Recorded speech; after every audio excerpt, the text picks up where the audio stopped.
his younger brother Danny, was kind of a prodigy of sorts. So all the attention was on Danny. Danny. Stupid Danny. Stupid Danny. Yeah. Jesus. Just Danny. Gets- Just like Marsha. Gets all the love. Yeah.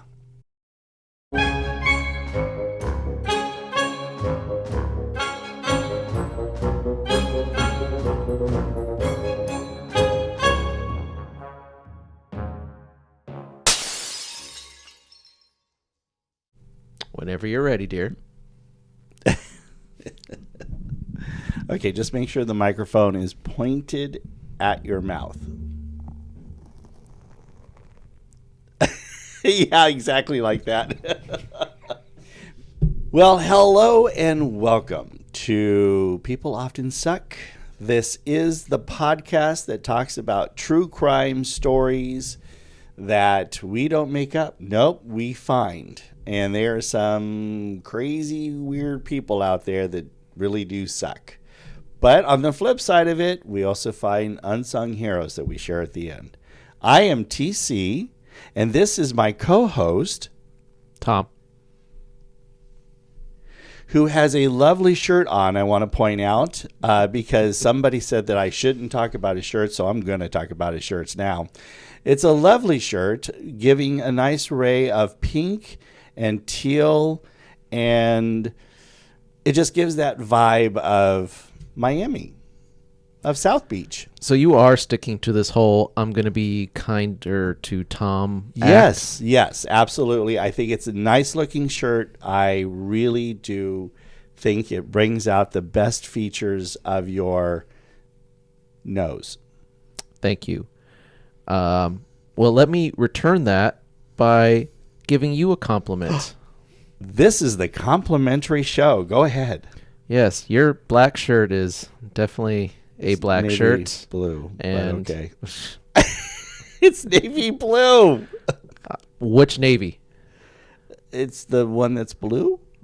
No. It's a navy blue shirt. It's not a Okay. black shirt.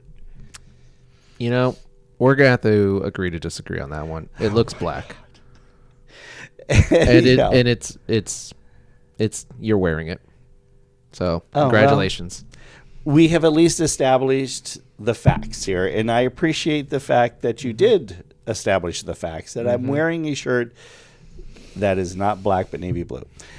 With that said, Tommy, you have to share with us some sort of saying of something like, I don't like asparagus because it grows in the field, or whatever.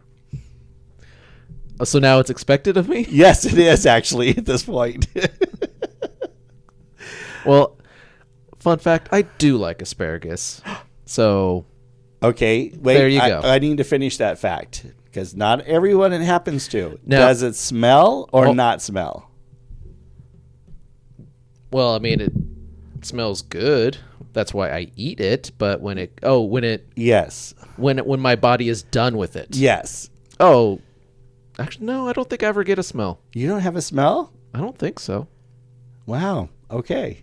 But I will make a point, though, because I did say in an earlier episode that I don't eat vegetables to stick it to vegans, I think. Yes, you did. Yeah. Yes, you so did. let me reiterate by saying I do like asparagus when it's wrapped in bacon. Ha. What is wrong with you? Have you not had bacon No, wrapped it's asparagus? good. It's actually really good, but I don't know why you would have to go out of your way to make that point. Out of spite. That's why I exist. Simply out of spite. Okay. I don't know, and that shirt's not going to help you with a more positive reaction from people.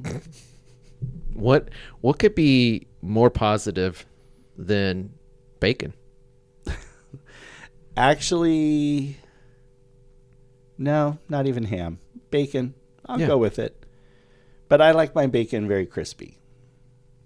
Okay, so we're gonna have to have a little poll here because Uh-oh. I am not a crispy bacon fan. You're not a No. crispy? It tastes like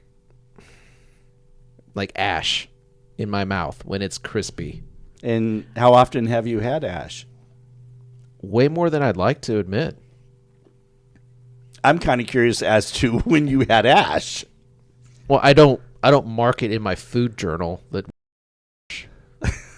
Dear Diary. On my day today, I had Ash. Sincerely, Tom. Yeah, I had 6 ounces of chicken, 4 ounces of broccoli, and 1 teaspoon of Ash. 10 whole ounces of ash, no water, No water. just dry. Well, sorry. Okay. Anyhow, we're going to get back on track because, anyhow, nice shirt. It is a nice shirt. Thank I you. do want to compliment you because I think that I want to end the season on a positive, upbeat note. I'm trying to make my way into heaven. So this way, I'm going to give you compliments about your shirt. Yeah, that'll do it. Yeah, we're just going to look over everything else like, oh, well, you did compliment his shirt a couple times. So, yeah, go ahead. VIP. Yes, exactly. Thank you. Come right this way. You were so nice to Tom on that one shirt. Well, I mean, Because even all of us in heaven were talking about that shirt. It was hideous, but you went ahead and complimented it. Well, I want to give some sort of visual appeal to the whole video aspect of doing this. Otherwise, we could have just stuck with audio only and just really not give a rat's patoot about what we looked like. But we do give a rat's. Well, you think I don't because you think I'm wearing a black shirt even though it's navy blue tonight. Mm-hmm. Anyhow, thank you for joining us. We are so excited that you're here. It is we are at episode 8 already. Yeah. In season 3. We have some good stories. Well, I don't know what your stories are, but Oh, mine's really good. I cannot wait. But there's a good chance that, I don't know, I'm still kind of burned by episode 5 when you knew my story and I knew your story. That was weird. And then worse off, you knew my positive story. So I'm Yeah. hoping that we just don't do that again. Hopefully. But so I think it's, because we don't know each other's stories coming in. I think it'd be real weird if we just by chance had the same story. That would be crazy. Then what would we do? Dun, dun, dun. Then we're going to share notes and then make it one big long ass story and make it really gruesome. Well, no, you got to have it a little family friendly. People do have kids. Okay, family friendly gruesome. Yeah. Plus, A little gru. YouTube doesn't like certain words or visuals. Yes, self-deletion. That is still my favorite term. Thank you. I will never forget that now, thanks to you. You ready to start? Well, we didn't say anything about, hopefully you are following us on our social media channels, Facebook, Instagram, X. Yeah. So if you do find these stories, if you're first time here to People Often Suck, we hope that you will find this entertaining and go back and check some of our past episodes. It's just two idiots who are bantering about. It's as if we were sitting around, and quite honestly, this is where we took it from. Two guys just sitting around at the lunch table at work, Disney in this case, and going, did you hear about this guy? Yeah, did you know about this? Blah, blah, blah, and then back and forth. And so we were like, hey, let's do a podcast because, everybody just wants to hear us talk. So that is how this all came about. Mm-hmm. And we try to hopefully find stories that you don't know or I don't know of each other's. And I'm trying, you're looking at my format here. I'm trying a new format here. I'm using ChatGPT to help not cheat, to format it out, and I'm going to see if this helps out, for me, because otherwise it can be a lot of copy. So we'll see if that works. I didn't look up any of the stories through that. I literally go find my stories, and then I take the information, dump it in, and have it put it in a more conversational manner. You don't have to try and convince me. You just read it. Just read it? Okay. Well, mine starts out with the good guy who wasn't. Ooh. So we're giving titles? Yes, we're giving titles now. Great. It will not replace your thumbnail titles that you do. Those are still perfect. One word little like, ugh. Also use ChatGPT. Oh! No, I'm kidding. Well, you do to actually create the image. I use... What do I use? I use Canva. Oh, Canva. You're doing Canva. Okay, no problem. Sorry, a little dry. It's been a little dry lately.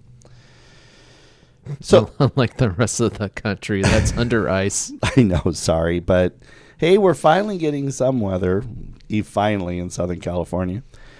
So, I want you to picture a guy that looks like he's the safest person in the world. Okay? A Sunday school teacher, a church volunteer, mentors teens, a community guy, right? You picturing a good, decent, wholesome, innocent, upstanding guy.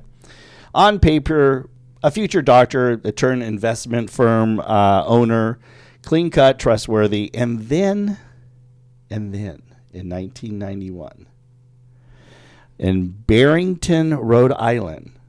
Oh, this will go. Actually, I didn't even realize the connection here, but my friend Jen, she grew up in Rhode Island. I wonder if she knows this story. Gets hit with a crime so bizarre and brutal, it feels unreal. Well, there are like only 20 people in Rhode Island, so she probably heard about this. Well, 19 now because she lives in Florida. Right, so, right. She lives in Florida. Yes. Oh, thought you were going to do the sound effect, but that's really for the story. If you do. Yeah. So this nice guy, you know, he is great. He's awesome. However, he doesn't just snap. He stages, lies, manipulates, and tries to sell a whole kidnapping plot. Does that drive intrigue? I mean, pretty typical Saturday for me. Okay. However, it takes 5 weeks to find this out. So Christopher Hightower is his name, mild-mannered commodities broker. He's married with kids. He's active in church. And Ernest Brendel, a respected patent attorney, moved from New York City to Barrington, so this upper middle-class suburb. Ernest's wife, Alice, who is a librarian at Brown University, and their daughter, Emily, 8 years old, third grader. So I'm just trying to get the stage set for all the key players in this story. Now, this is not a shady people doing shady things. This is professional family in a quiet town and someone they trusted. Okay? So we're talking about the Brendels with Christopher Hightower.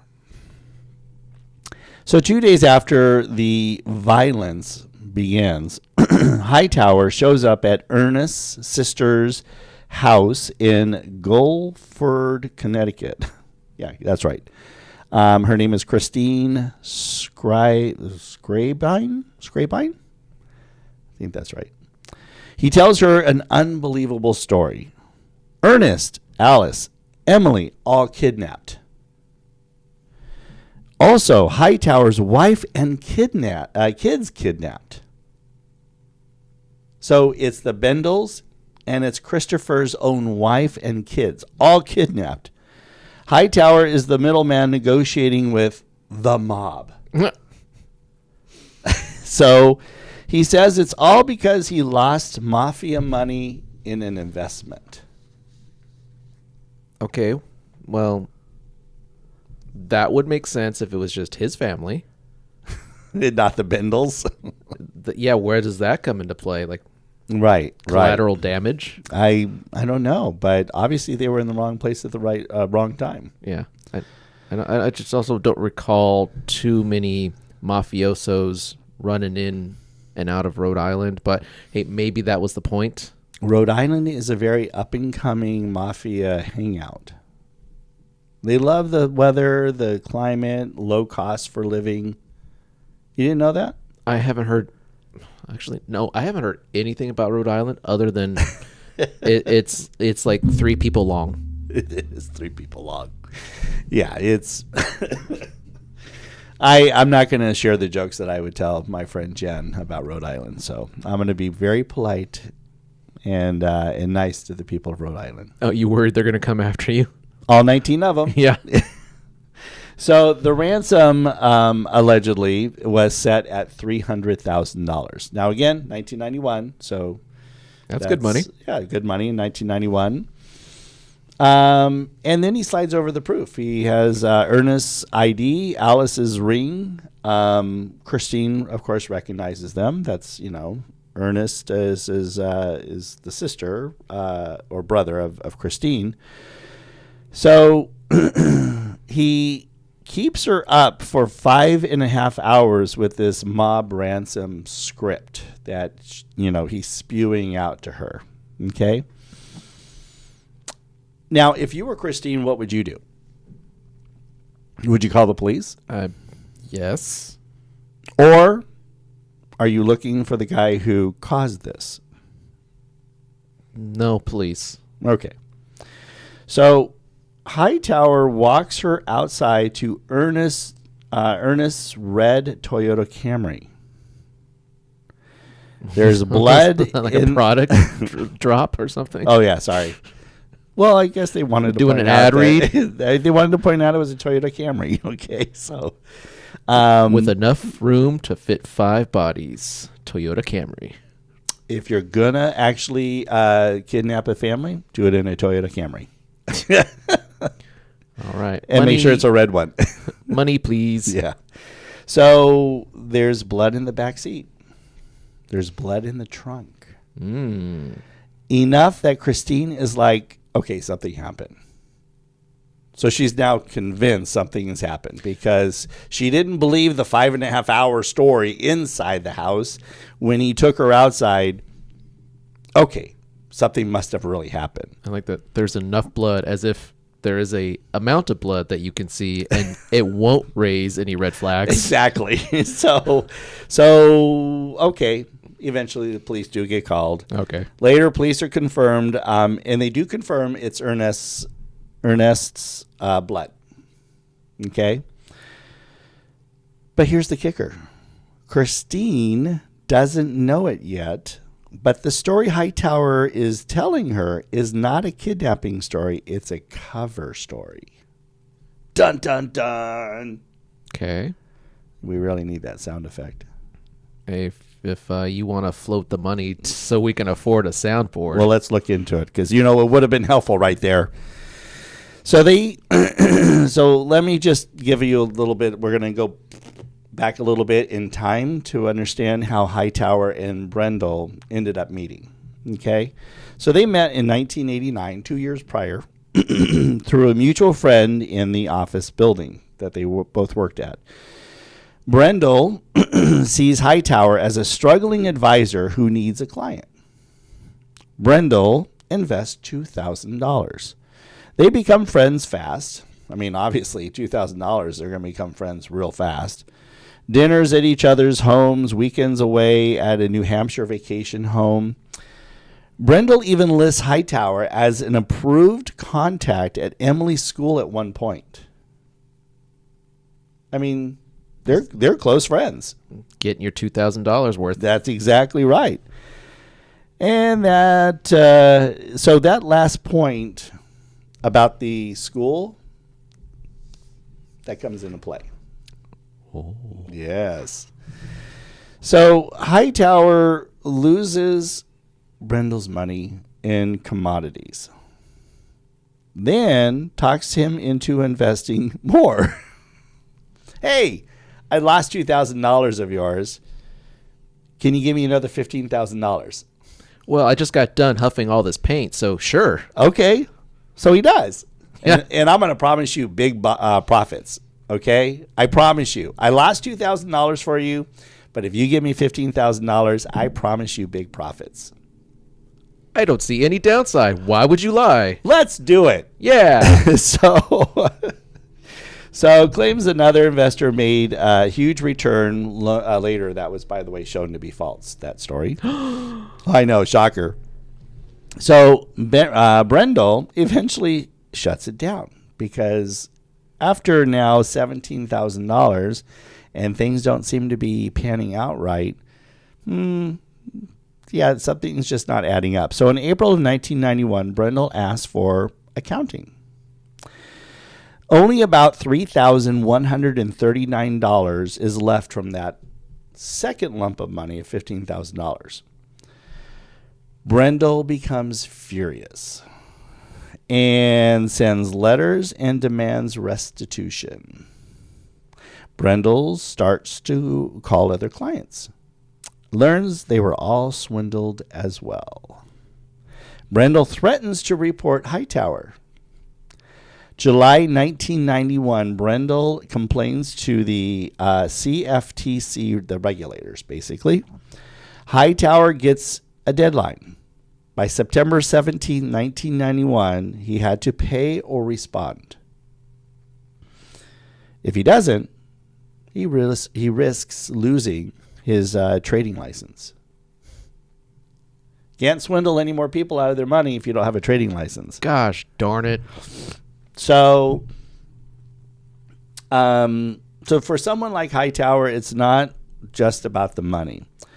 It's the identity. That's the last thread holding his good guy mask together. See, look at how they wrote that out. That was pretty good, huh? Mm-hmm.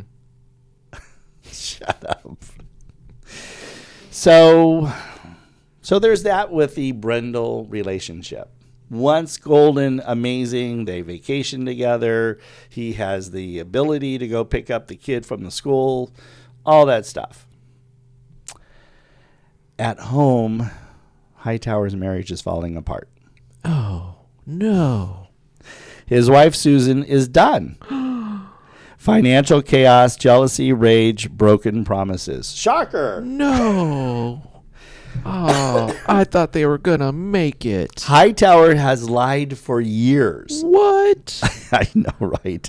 Padded resume, forged documents. Although padded resume, did you have to turn in a resume to Lisa when she was considering? Oh, did not know that. Yeah, it's pretty standard. I guess so. Okay.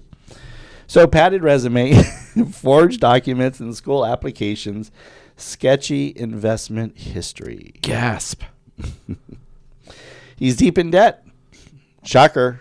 Oh, my God. There's just so many twists and turns to this guy. Bills piling up, equipment about to be repossessed. By September 1991, Susan files for divorce. He makes threats that terrify her. Ooh. Good church-going guy. Talks like he's hired someone to kill her if she takes the kids.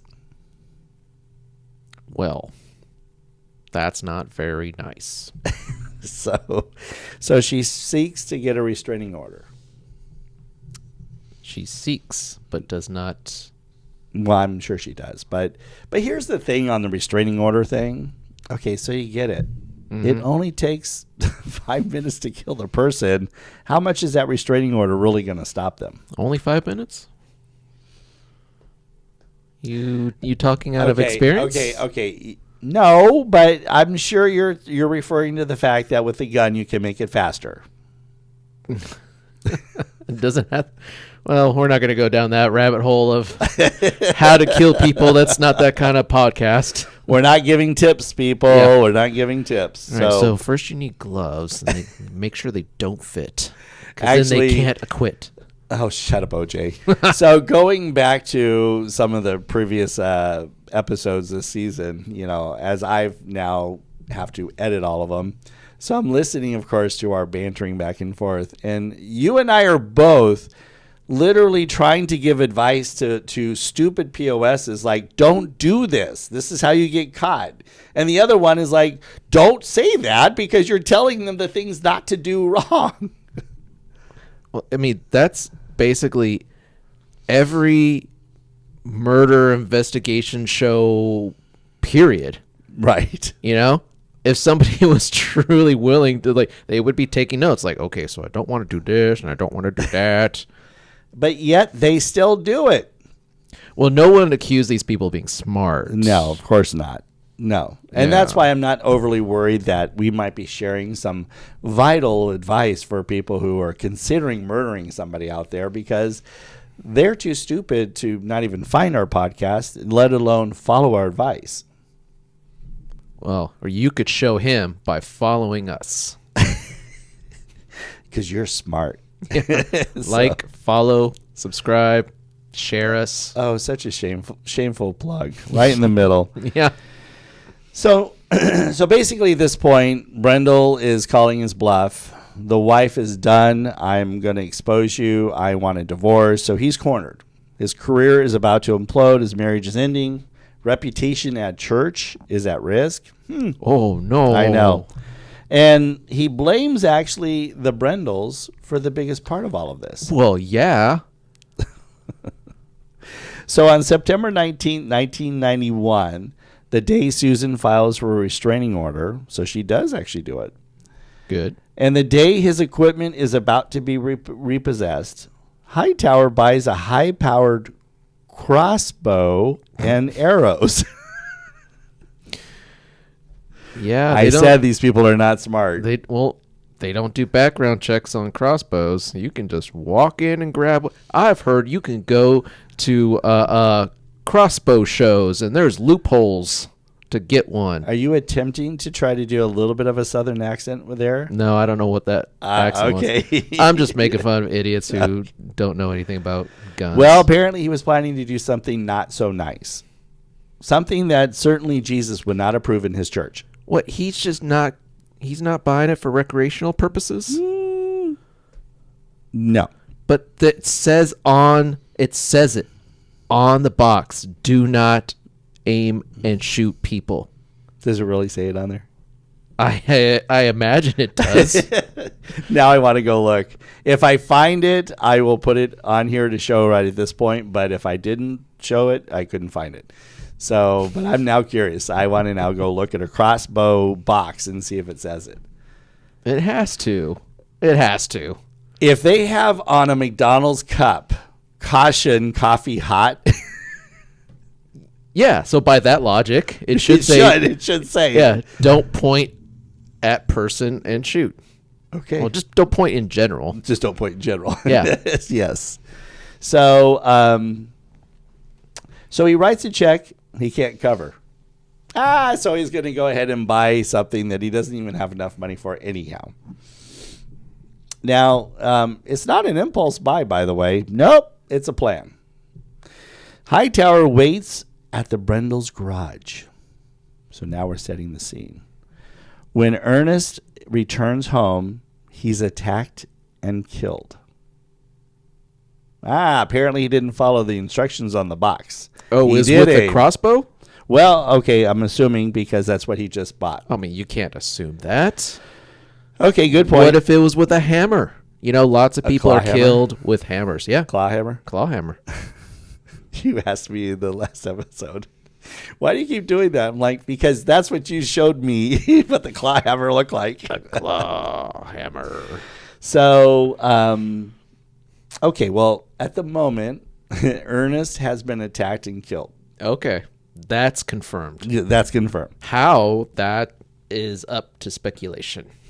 Okay, good point. Mm-hmm. Point well taken. Yeah. Okay, we'll continue on and see if there's any evidence to show that it was the crossbow. I've been on a jury before. You have. You've been juried. You've been juried. Actually, I do have jury duty coming up. Ooh. I am not excited for that.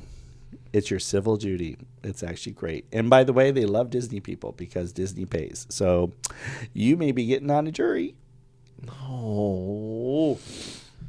They should just make that an actual job. Honestly. Well, you do get paid each day by Disney. It's not enough. No, you get paid your regular pay. For the whole day? Yes. Oh, well, wait. How many days, though? Up to 20 days. That's why they like Disney people. That could work. Oh, all of a sudden. No. 20 days, though, I mean, that really cuts into... That's 4 weeks. You could be out of that. But when I wake up. Oh, that's right. Gosh. Okay, so let me just for one moment set the stage here. Not to get too personal in their lives, but they're late night owls. They're very late night owls, okay? They do not like to wake up early, so this would be very tough. Yeah, sunlight is overrated. Yes, I think you and vampires have something in common. In fact, I think it might work to my advantage. Having to wake up so early to be there and falling asleep in the box could get me excused. Sorry, I hit something. Right there? Okay. Yeah. Hopefully I didn't say a bad word there for a moment. My gosh, if I get picked for that, that's going to eat up my gym time. It's gonna destroy you. It's good. Yeah. I have a set meal plan I eat every day. It's like, how am I supposed to do that going into a jury? So what I've heard is the trick is, we're going to go ahead and give you that advice, is take a very offensive book with you into the jury pool so that way it's seen, and then usually one of the lawyers will probably get you dismissed. Yeah, last thing I need is my name to show up in a database because I bought Mein Kampf. I'm just saying, you have a choice, okay? I mean, I'm trying to help you out. That's not helpful. I've actually seen the judge where stupid idiots in the jury box will come up with all sorts of excuses to try to get out of it. And the judge gets so furious that he's just like, nope, not buying any of it. So guess what? You're going to sit there and shut up. Great. Yeah. Hey, if you got any tips to get out of jury? I did jury duty. It was actually fun. Although we ended up in a hung jury. Ugh, such idiots when you get into the deliberation room. So Hightower's focus shifts to now control. He's gotten rid of or killed Ernest, okay? So now it's the control of the narrative. It's control of the witness, control of who asks questions. So he tries to get now Emily from school by impersonating Ernest over the phone. The school doesn't release her. He tracks her to the YMCA program. Go YMCA, by the way. Old YMCA camp counselor. Love YMCA. The YMCA initially refuses to until they get a confirming call from Ernest. Hightower shows up with ID. Emily leaves with him. That's the last time she was seen alive. Oh. Yeah, not good. Alice comes home from work, and Hightower is waiting. Investigators later believe both Alice and Emily were drugged before their deaths. He forces a call the next morning to cancel plans with a friend, basically buying time so no one comes looking. So the Bendels, he's trying to buy time so nobody is wondering why they're not seeing any plans that were made or whatever. Then he pivots to the cleanup mode. Isn't that wonderful? He's willing to clean up. Cleanliness is next to godliness. Yes, true. He doesn't want to ruin that reputation he's got at church. He's very concerned about his reputation. Mm-hmm. So he buys scrub supplies and harsh chemicals, tries to, erase blood evidence, tries to mask the odor. After all, this isn't a crime of passion. It's methodical, like he's writing a script. Christine now listens to the mob did it story all night, so that we're going back to Christine. He's talking to Christine, but it doesn't add up. She and her husband even photograph Hightower and take his credit card info because they didn't trust him. After he leaves, she calls the FBI. So good on Christine. I'm glad that she started to have doubts. And once law enforcement gets involved, Hightower's story starts collapsing immediately. Yay. Sad.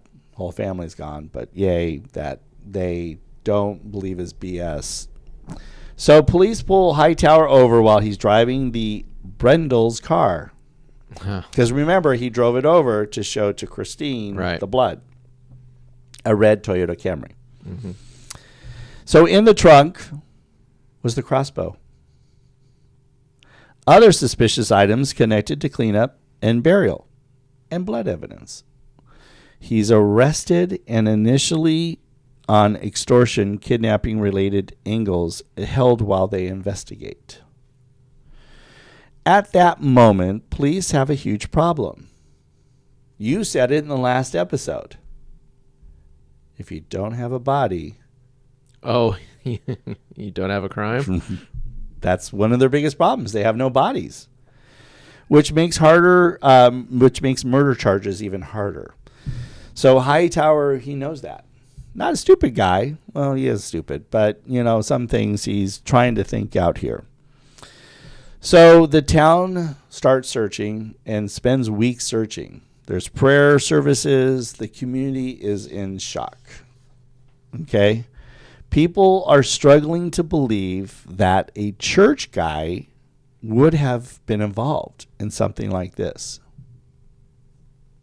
I mean, it's a typical chameleon act. Yeah, exactly.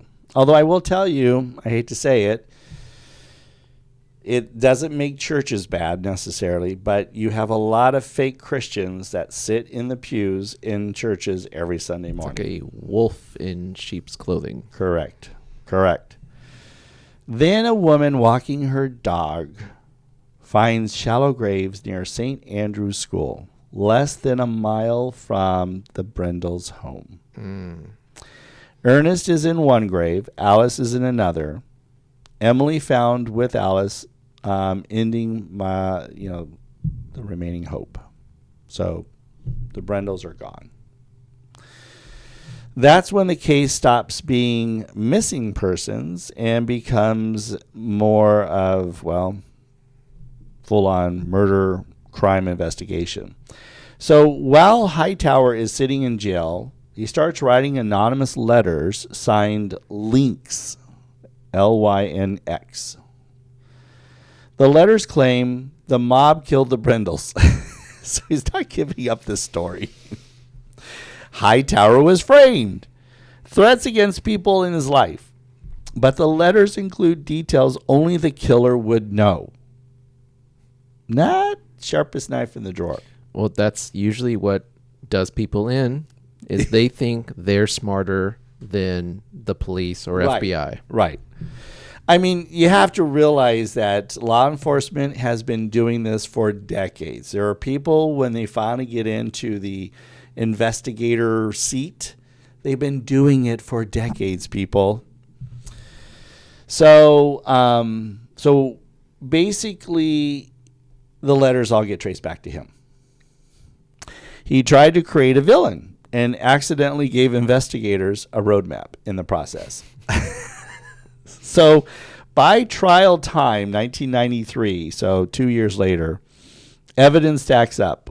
Weapon purchase, receipts, cleanup material, forged documents, including a letter withdrawing Brendel's CTF, the regulators complaint, and the Lynx letters. Hightower testifies anyway, tells a bizarre story of shadowy criminals forcing him to do everything, but thankfully the jury doesn't buy it.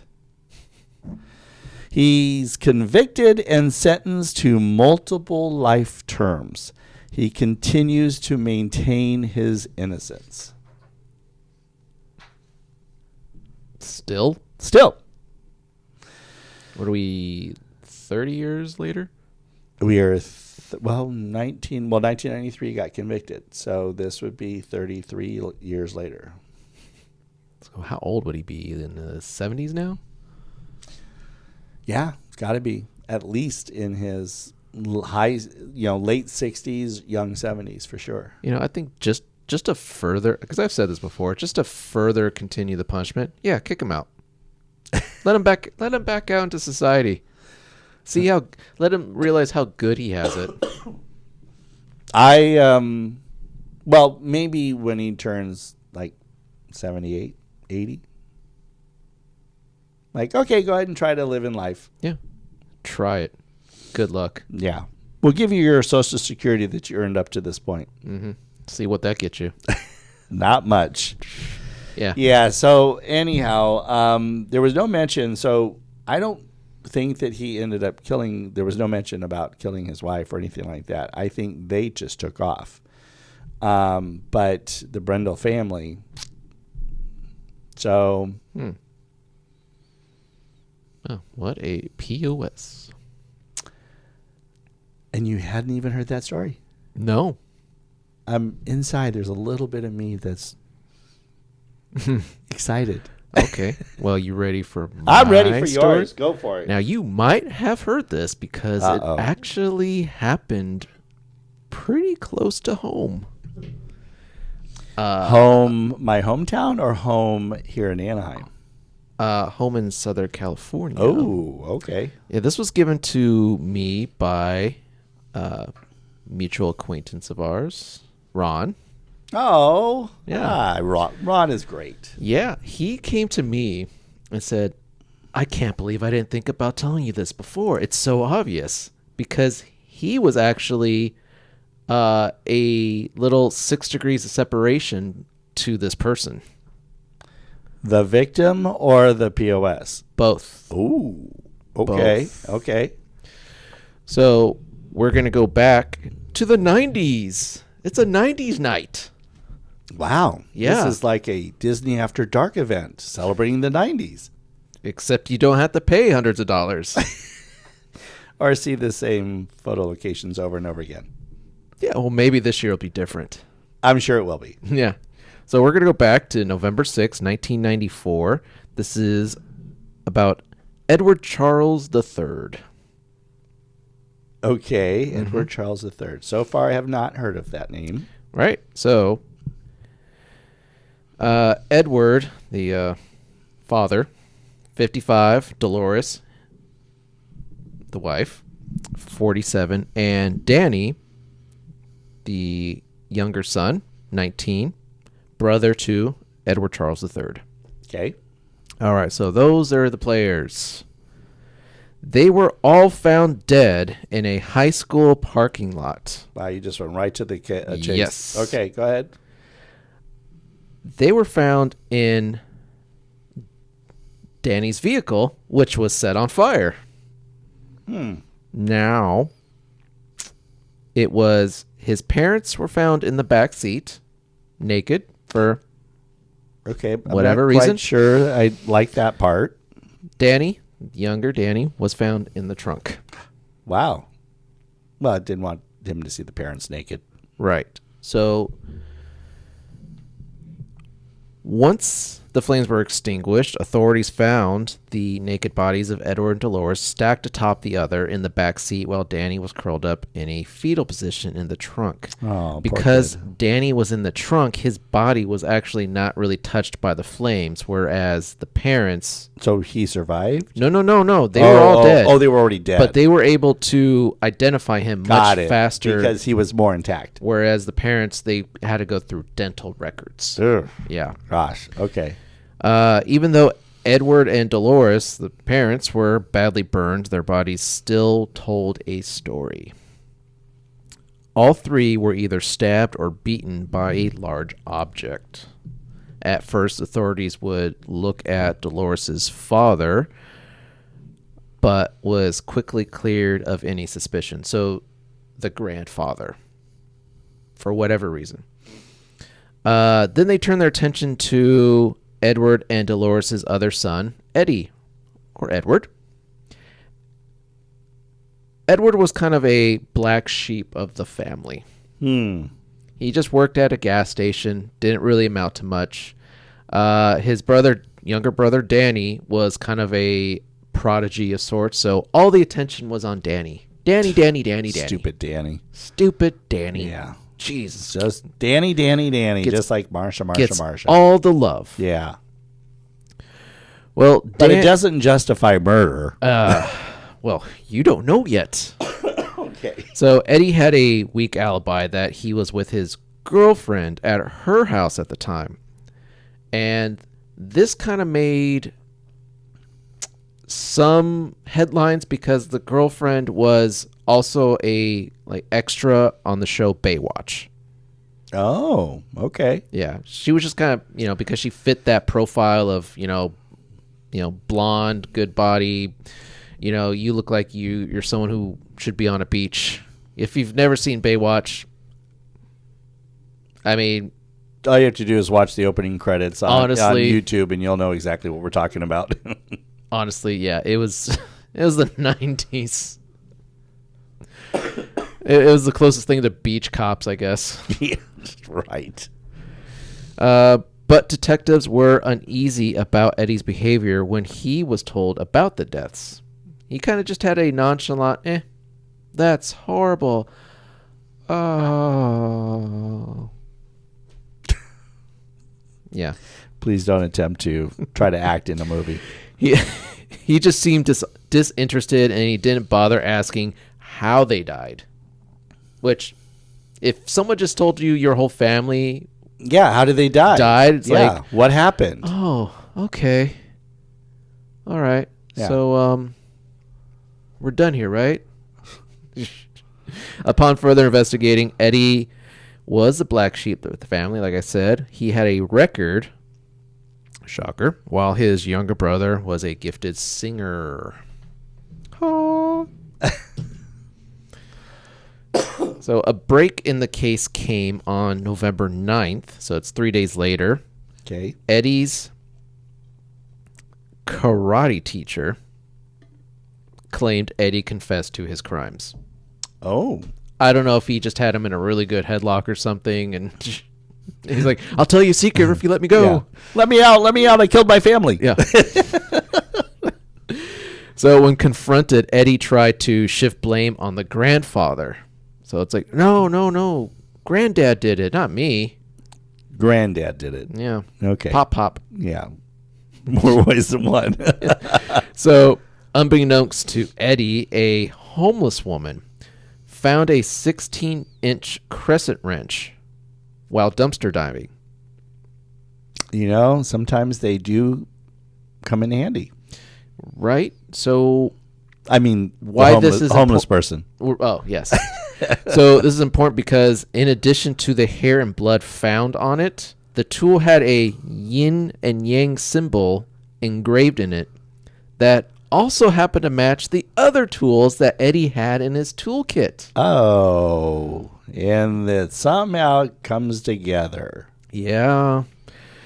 So on November 10th, Edward Charles III was arrested on suspicion of killing his parents and younger brother while in lockup.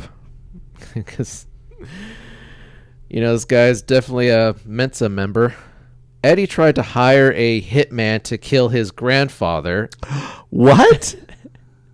Well, because his grandfather wouldn't take the blame, so he's like, okay, I'll hire a guy to take him out and then say that he did it. He did all the murdering. Wait, okay, hold on. I go back for a moment. Uh-huh. How old did you say that Eddie is? I don't think I got an age. He had to been like mid to late 20s, I would think. His younger brother's 19. He couldn't have been that far. Okay.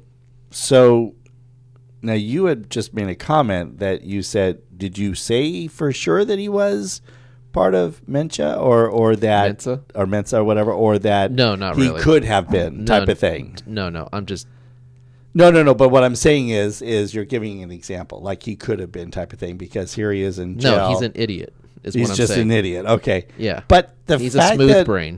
But the fact that he tried to hire someone to kill his grandfather. Yes. He hired someone to try and kill his grandfather. But where do you have money?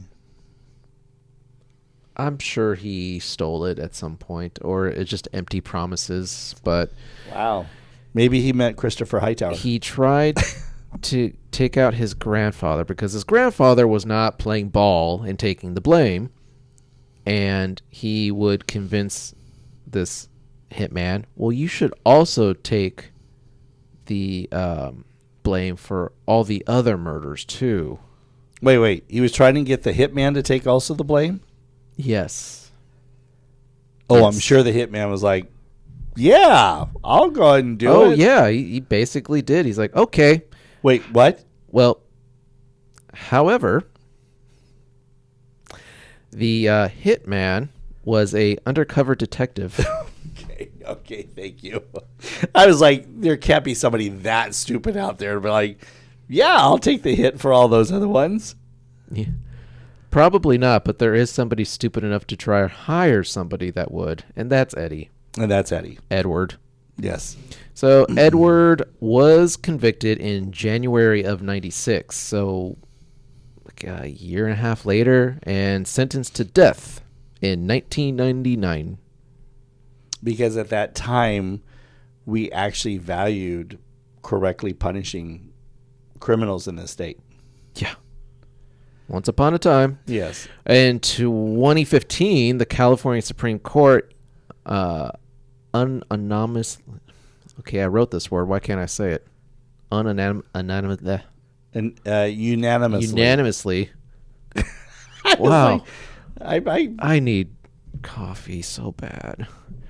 Upheld the death sentence, and Eddie is currently living out his days on death row. Yee. However, our state won't put him to death. No. Well, so yeah, we will. It's just he'll die of old age. Yes, okay. So the 6 degrees of separation here that yes, Ron's I'm kind of involved. curious about Ron now. So, all right. So Ron, and to make it clear, Ron is a mutual friend of ours. I worked with him. He still works with them at Disney. So we just wanted, Ron is not in any way, shape, or form part of the bad criminal aspects to this. you haven't let me told that part yet. Well, I just wanted to set the stage as to who Ron is again. You don't know what he did. Okay. Ron does seem rather suspicious, so go ahead. All right. So Ron had, I'm not going to say where, but he had a coworker that he was friends with. This coworker, From Disney as well? no, I just okay. said I'm not going to say. No, now I know where, though. But now I remember where. Really? What's his name? Oh, you're going to tell us? No. I'm just kidding. Go ahead. So he had a friend, coworker, and his sister was the one that was engaged to Edward. Wait. So Ron's coworker, pre-Disney, sister was engaged to Eddie, Edward, whatever. Right. The crazy boy. So, as he's telling it, so he goes to pick up his friend from work. This happened. I think it was after work. Either way, he picked up his friend after Edward had already murdered his family. He gets in the car and just tells him, Boy, do I have a story to tell like, you. Eddie killed his family. I'm pretty sure Eddie killed his family. And he's like, wait, what? So, I don't know if he was even a suspect at this time. Time-wise, I don't know if he was a suspect. He might have been suspect because, again, they kind of did figure it out 3 days later. This happened within that 3-day span.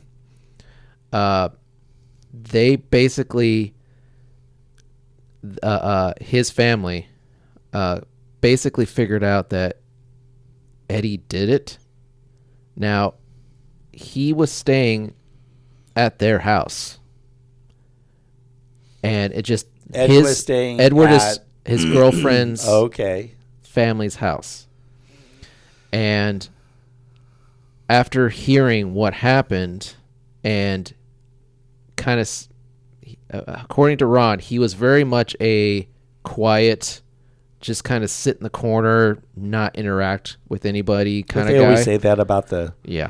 Oh, yeah, he was always a nice, quiet boy. When I asked him, like, wait, so you actually talked with him? He's like, no, not really. Like, he would, like, I was with, he was with his friend, and Edward just happened to be there.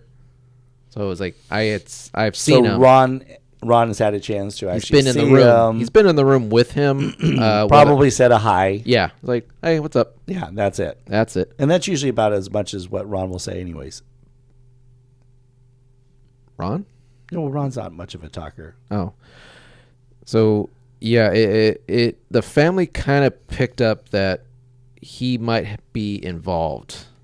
Now, what happened the day it happened is Edward called Ron's friend for a lift to pick him up. Like, hey, I'm at so and so's house. I need a ride home. And kind of seemed odd, but okay. Now, I was asking, okay, wait. So back up. So he sets the car on fire where? And this was in a school parking lot. Like, okay. Why that particular school? Well, because it was closer to where he worked, which was at the gas station, which is now Starbucks. So his family, who lived in Sunny Hills, so he packed him up in the driveway, drove all the way down to this school, parked it, set it on fire, walked, maybe like a couple blocks away or so, half mile, whatever, called for a lift. Well, they didn't have lifts back then, but and his brother-in-law, his future brother-in-law, I guess you can call him. So he picked him up, not knowing he picked him up, not knowing that's what happened, and then like once the family kind of heard about it, they started kind of putting pieces together. Like, well, that's not far from where I picked him up. And I'm like, well, did they tell the police that? And Ron, I don't think he said they knew. It's more like, well, if you have somebody who just murdered his whole family now living in your house, how do you react to that? Do you immediately rush to the phone, or do you have to play pretend because now what if he does it to you? Yeah. So it was a very uncomfortable time for that family. Yeah, no kidding. Wow. Yeah. So that was basically like his degrees of separation which is not far from 6 degrees of separation. Yeah. So he's just wow, Ron, good job. Yeah, he was just like, wow, I can't believe I didn't think of this right away. Because you don't necessarily, I was talking to my sister and she's, loves the podcast and everything, and she's like, similar situation. Oh my gosh, I forgot that such and such happened, which is going to be coming up in a future episode, so I don't want to give it away. But, oh my gosh, this happened where I worked in Sacramento. And I'm like, you never told me about that, by the way. She goes, I didn't? Oh my God, blah, blah, blah. And she's pulling up the info and reading about it. And I'm like, well, I have to cover that story. You'll find it in the future. Okay. Not this episode. Instead, we're going to go to a nice positive story. Yes, a nice brain scrub. A brain scrub. Well, this one, you can see what I named it. Oh God. What? You can't leave Disney, can you? It has nothing to do with Disney, but my story of my unsung hero is Just Keep Swimming. This is actually a very, very recent story. So you may have heard it. Okay, well, let's see. Let's see. This is setting place over in Australia. Da. Please don't do that again. Crikey. Oh, God, don't. So, imagine being a parent. Forsters. Please don't do Australian accents. Please don't, because Didgeridoo. Oh, stop it. Okay. Okay. Imagine being a parent stuck in the open ocean. This is where, take the parent side out because I'm not a parent, but this is where I get like freaky vibes. Stuck in an open ocean, waves getting rough, and realizing help might not come in time. So you've never been on a cruise, right? I've been on a cruise. You have? Yeah. Meh. Well, when you were out in the middle of the ocean, especially at night, mm-hmm. You're up on the deck. You look out. Did it ever creep you out? Like, gosh, if I fell over and I'm out in the middle of this dark ocean all by myself and the ship just keeps going on, would that freak you out? No. How would that not freak you out? Why would I fall over? It's a hypothetical question. Okay, well, if I fell over, then God will save me. Hypothetically. Oh, my gosh. Just play along with the damn story. Vegemite. Stop it. So here's the deal. You're out there, and this is, by the way, real situation. You're out there, you're stuck. You don't think that help, there's just no way it's going to come for you. And realizing your only chance for your family is to send one of your children to go for help. Okay? This is the story of a 13-year-old boy who swam about 2.5 miles to shore alone to save his family. Whoa. Yes. I get tired just swimming from one end of the pool to the other. Exactly. Especially if you're like, I don't know if I'm going to make it. And you don't realize it. You're just in a backyard pool. You could just stop at any point and just be like, okay, I'm just, but you just got to make it to the other side. So this is one of the toughest decisions that this poor mother had to make. And it was a life or death situation. She had no other options. Joanne,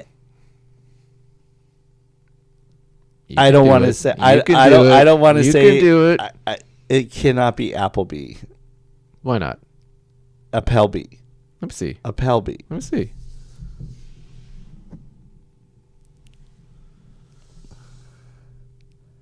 I mean, it looks like it says Appleby. It can't be Appleby. It can't be that easy. Are you sure you didn't misspell that? No, I did not. Joanne and her 3 kids are on holiday at Quindaloupe, which is southwest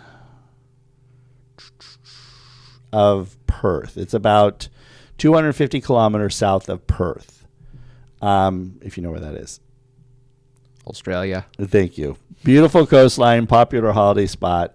So this happened actually, like I said, not too long ago. This is something of a very recent story. So the Friday morning sets out, looks calm and everything. They plan to go kayaking. They have inflatable paddle boards, be out for about an hour, enjoying the water, all of that. They even leave their picnic rug on the beach because, after all, they're not going to go far. No food, no water with them, no life or death expectations. Just a family morning on the beach, okay, or in the ocean, actually. And by the way, I wouldn't think anything otherwise myself. Many times I've been to the beach off the ocean when I've done cruises myself, and you never thought about, you go out in the water a certain distance and all that stuff. You don't think anything is going to go wrong. But around midday, the conditions changed fast. This is where you got to respect the ocean. The sea becomes rough. The kayak flips and starts taking on water. I don't respect anything that I pee in. Just putting that out there. Dingo. God. This has spiraled out of control.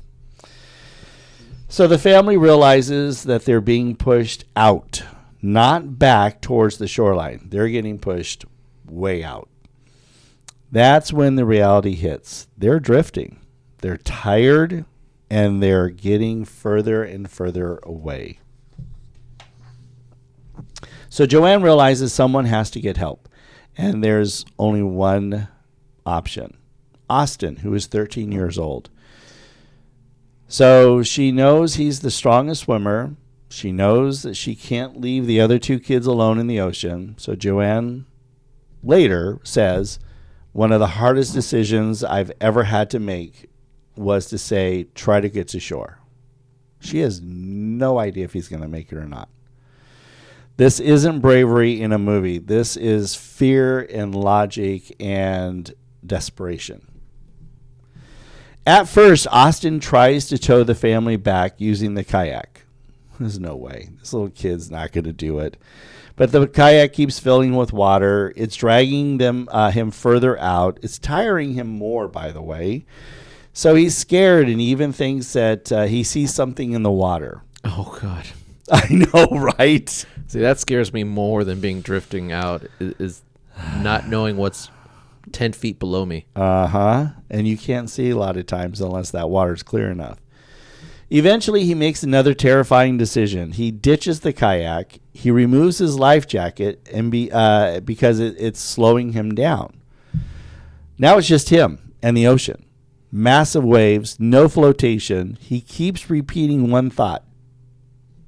Just keep swimming. Not taken from the Disney movie Finding Nemo. Just it's in his head. It's the motivation to, like, you just got to keep going, dude. It takes him 4 hours to swim the 2.5 miles back to shore. When he finally reaches land, he collapses. Yeah.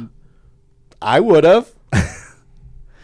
After collapsing, Austin somehow finds the strength to keep going. He runs about, it says here, 2 kilometers. I read somewhere it was about a mile that he had to basically walk and run to get to any accommodations. Dude, this is like the new marathon. Yeah, no kidding.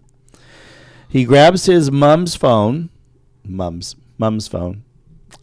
emergency services. Calm, clear, and direct.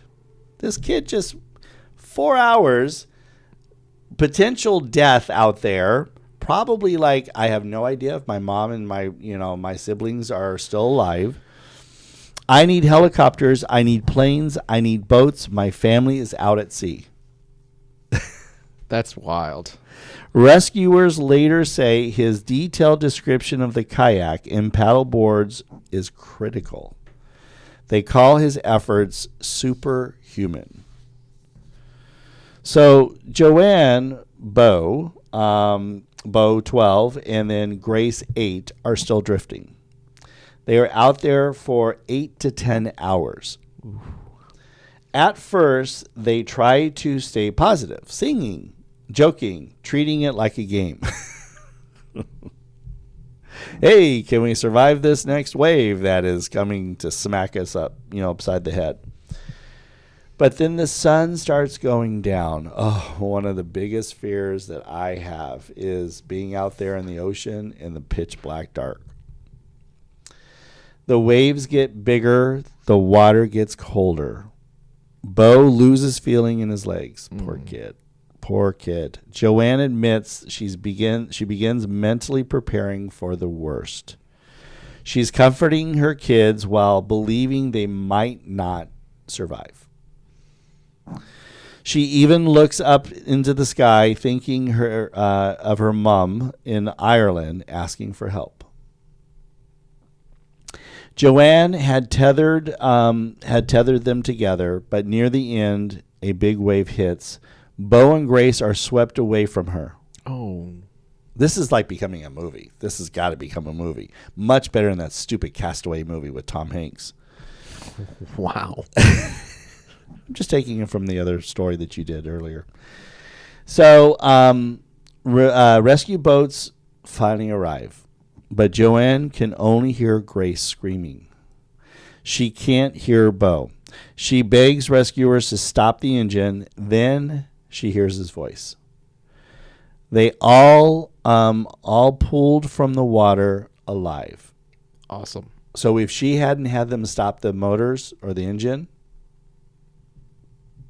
Bo may not have survived. Wow. After calling for help, Austin is given food by strangers on the beach. Then he passes out.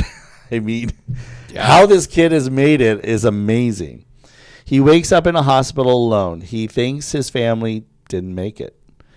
He thinks he feels overwhelming guilt, like he wasn't fast enough. This poor kid. I mean, he doesn't know his family made it or not. Well, he's thinking they didn't. Then he learns the truth. They survived. Doctors tell him the physical effort he endured is like running 2 marathons. See, that's what I'm saying. This is the next marathon. How many miles did he swim? 2.5 miles. Yeah. 4 hours. Yeah. So swim 2.5 miles, run a mile, and then make a phone call and not sound out of breath. There you go. Exactly. So at least at the time of the story being reported, he's currently on crutches right now. So when did this happen? This just happened within the last month. Really? Wow. That's why I'm surprised that you hadn't heard about it. Because it's just now starting to show up in U.S. News. Well, there's been a lot of things happening that have, been kind of taking over the news feed. So yeah, it's understandable. I was getting ready to do one of my, because I have a whole laundry list of POS stories and unsung hero stories. And I was getting ready to do a different one. And then I came across this one and I'm like, oh, I have to do this one, because talk about the bravery of what's going on and what this kid did, and the mom who had to make a horrific decision. Thankfully, it was the right decision, by the way. It saved all of them, but a horrific decision there that she had to make, because... Dude, that kid is going to be like, hey, Mom, can I get an Xbox? Yes, that kid is going to be just fine in getting whatever he wants in life. Yeah. Let's just hope he doesn't turn out to be a POS. Right? That would suck. That would just be awful. So I know. But what an absolutely amazing story, and this kid saved his family's life. Yeah. And so those swimming lessons really paid off. Exactly. Honestly, I never saw the point of them. Well, now you should. If I'm stuck out there, I'm going to be like, Lisa and I are going to stay here. Tom, go swim back to the shore. And next day's news feed will be everyone died. Everyone. We found a body washed up on shore with a pink and teal with palm tree. You're assuming I'm wearing this. That's cute. It would look nice on you if you were out there in the water swimming. No, you would have it on the boat. You see, you would go over. That's what I'm saying. See? I wouldn't go over. That's what I'm saying. That's silly. That's silly. Well, anyhow, that's our stories for episode 8. Yeah. Hope you liked them. If not, it's because of him. Well, these stories are written by us and done here in the POS studio. Yeah. And we thank our producer, Mark. Thank you, Mark Wallengren. And please, sorry, as I choke here, I'm very choked up by that story. Yeah, please like, comment, subscribe, do all the things. Please share this with literally everybody you've ever met in your entire life. That'd be great. That'd be swell. That'd be awesome. Yeah? Sure. Yes, that's a great idea. I agree. You should, because Thank you. Then we'll get more people watching. Yeah. More subscribers, more episodes. We need more people subscribing to the YouTube channel too. So that way, when we do set up the premiere for the next episode, you know when it's coming. And then you can sit there anxiously to watch it. Anyhow, thank you for joining us on episode 8 of People Often Suck podcast. And if you... Wait, I'm not supposed to be closing. You are. It's fine. No, go ahead. You're doing terrific. Yeah, but you got to say for F's sake. Okay. Until next time, please be good humans for F's sake. That's the way I like it. Okay, at least you didn't do it in Australia. Okay, bye. Good day.